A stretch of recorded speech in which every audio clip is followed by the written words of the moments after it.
master of every weapon, with a solution to every situation, capable of switching stances, playstyles, and strategies at a moment's notice. Offense, defense, versatility, all within your reach. Whenever you are not sure what weapon to use, it is better to use them all. This is the Marshal, a build that is quality based, meaning it's focused on both strength and dexterity in order to be able to use every weapon in the game, with a little dip in spells to increase attack power and defense. We will go over the stats of this build, the equipment, and of course its application in both PvE and PvP. There is a lot to cover, so I made sure that there are timestamps in the description of this video to guide you along and to give you the opportunity to skip to the part that interests you the most. Let's get started. The objective of this build is to allow you to use any weapon and playstyle available without having to use multiple builds. If you want to two-hand the Dragon Bone Smasher and send enemies flying, you can do that. If you want to dual-wield katanas and do push combos, you can do that. If you want to take your time and snipe mobs with a bow, you can do that. To reach this objective, we will be running the following stats. Start the game as a Temple Knight. This class is the most efficient to reach the required stat block, allowing us to make use of every single soul level at our disposal. I created this build to be efficient in both PvE and PvP, so we are sticking to soul level 120. Finally, this is the stats block that you want to end up with. 40 Vitality, 18 Intelligence, 40 Endurance, 33 Strength, 40 Dexterity, 6 Magic, 16 Faith, and 7 Luck. To reach this point, I recommend you take the following path. Your first priority should be to get your Vitality and Endurance to 20. These are the stats that will allow you to take more hits and dish out more hits. Your damage should be good enough at the beginning of the game to hang until you get to this point. Your second priority is to get your strength and dexterity to the levels you need to use whichever weapon you want. This is the weapon that you will upgrade first and will last you throughout the first playthrough, so pick wisely. The third priority is to get intelligence to 18 and faith to 16. This will allow you to cast both Cursed Weapon and Second Chance, our support spells. The fourth priority is to take your strength or your dexterity to 30, depending on your weapon scaling, to get a bit more damage. The fifth priority is to take your Vitality and Endurance to 40 in order to get higher survivability for New Game Plus. Finally, the last priority is to get Strength to 33 and Dexterity to 40 in order to finish the build. Why do we use these stats? I will explain. Vitality at 40 because it is the minimum I need to feel comfortable. This will give you 1325 HP in human form, 662 HP in soul form, and 927 HP in soul form with the Cling Ring. Any lower and I believe that our survivability would become a liability. Intelligence at 18 in order to give us 3 magic memory slots for Cursed Weapon and enough MP to be able to cast it and Second Chance. Endurance at 40 because we want the most stamina possible for mobility and weapon swings, and the extra equip burden opens up your options for Fashion Souls. Strength at 33 because it allows us to use every strength-based weapon in the game and increase our damage from scaling. Remember that two-handing weapons gives us a 50% bonus to this stat, which would put us at 49. Dexterity at 40 because it allows us to use every dexterity-based weapon in the game and increases damage from scaling. You will be able to get full benefits from dex-based weapons. Magic at 6 because this is the base level for Temple Knights and we do not need to level this at all. The spells that we use do not need any magic scaling. Faith at 16 in order to get 2 miracle slots to be able to cast Second Chance. We do not need any more. Finally, Luck at 7 because this is the base stats of the Temple Knight and we do not need it at all. Moving on to the equipment, with 33 strength and 40 dex, you will be able to use almost any weapon in the game effectively, except for weapons that draw heavily from faith or intelligence scaling. Any other will provide almost maximum damage. Pick whatever weapon you want and upgrade it down the path that gives it the highest damage. Sometimes it will be quality and other times it could be sharp. The point is that you can use anything you want. I choose the Claymore and the Winged Spear because they are good, versatile weapons that give me answers to any situation in the game. But I have also upgraded the Dragon Bone Smasher, the Night Sword, and a few katanas for when I want to switch up my playstyle. On the offhand, you want the Shield and the Talisman of Beasts. For PvE, I like to use the Night Shield because it allows me to parry and has high stability. For PvP, the Dark Silver Shield is an obvious choice due to its 100% magic block, on top of the 100% physical and the good stability. In regards to the Talisman of Beasts, we are obviously using the cracked version by keeping our stats underneath requirement. We will still be able to cast the spells we need, and we will take reduced damage loss from Cursed Weapon. In regards to rings, this is also something that is very much open to preference. There are no rings that are absolutely necessary, so use the ones that better fit your situation.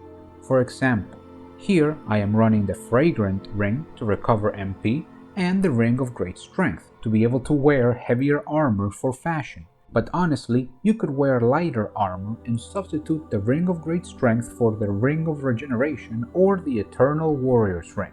If you're in soul form, the Cling Ring is a very good choice. Obviously, if you're doing PvP, use the Foe's Ring, and if you're helping others as a summon, use the Ally's Ring. You can also match the Ring of Magical Dullness or the Ring of Fire Resistance to the enemy that you're fighting to give you additional defense. Be smart and adapt. Now, as mentioned before, we are using a cracked Talisman of Beasts as our spellcasting tool. A cracked Talisman of Beasts is when we use it without meeting the stat requirements, but even without meeting these, the game still allows us to cast spells through it. Surely, spells that have some sort of scaling will be very weak, but spells that do not require any scaling to be strong, like buff spells, work really well with it. Not only that, but when we cast Cursed Weapon through a cracked Talisman of Beasts, we get the full damage boost while only losing 1 HP per second, instead of the normal 1% HP per second. This is great synergy. Talking about spells, the standard setup is Cursed Weapon for damage and Second Chance for survivability. That said, you do not have to run these. You can also switch it up depending on your situation. You can run Relief if you're doing co-op and need a cheap heal for your host. You can run Water Veil or Warding if you want protection from damage. And you can run Cloak if you're planning on running through the level.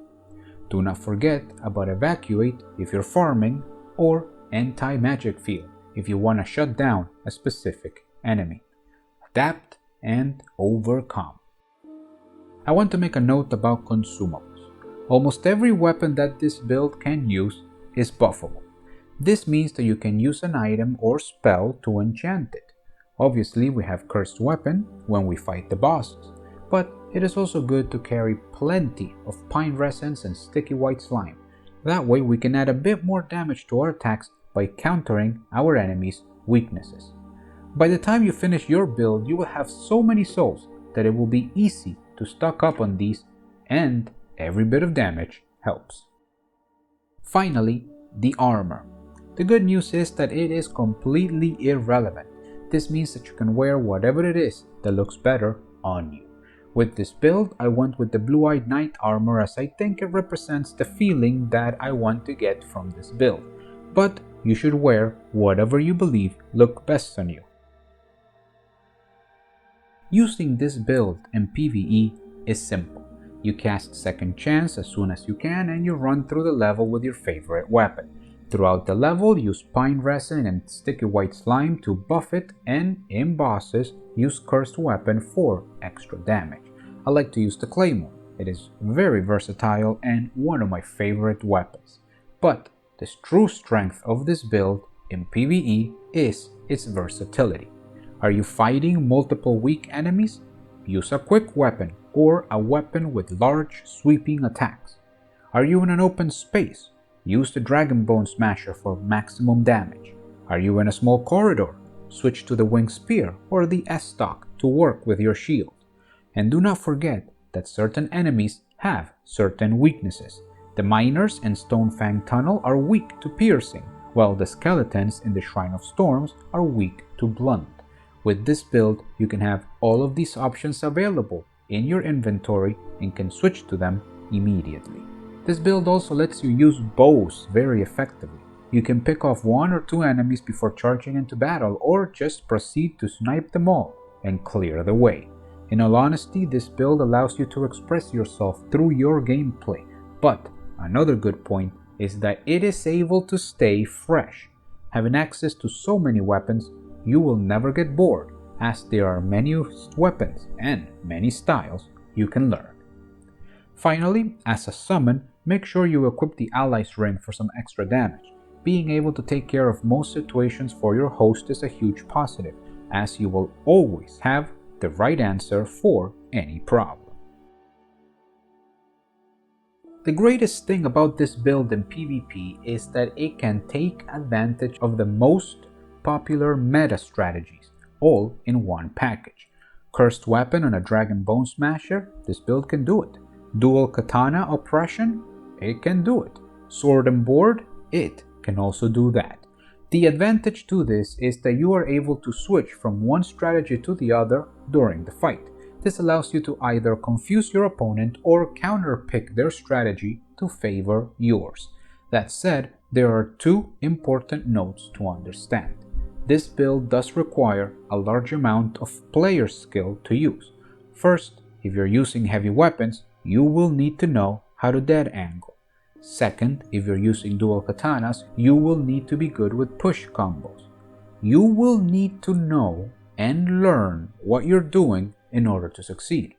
Also, if you're planning to switch between strategies mid-fight, you will need to be good at menuing. The other note is that while this build is a jack of all trades, it is also a master of none. Understand that this build allows you to use any weapon and strategy effectively, but it is not a specialist build. It would always do less damage than a min-max strength build or a fully suited dex build. The difference is not a lot, but if you're serious about PvP, it will always be better to pick a build and focus on it specifically. This is a build that is ready to be whatever you need it to, and it is capable of keeping the game fresh by allowing you to use many different weapons and styles. That said, it will never be as strong as a specialized min-max build, so understand this if you're taking it into PvP. It is a very fun build, and it will always give you a solution. It is a strong contender to keep as a main build or as a trophy hunter build. Nevertheless, what is your favorite build? What do you recommend I try next? I am open to any suggestion, as I am always ready to start a new character. Let me know your thoughts and opinions in the comments below. For now, please allow me this opportunity to thank you for your time, and I hope to see you on the next one.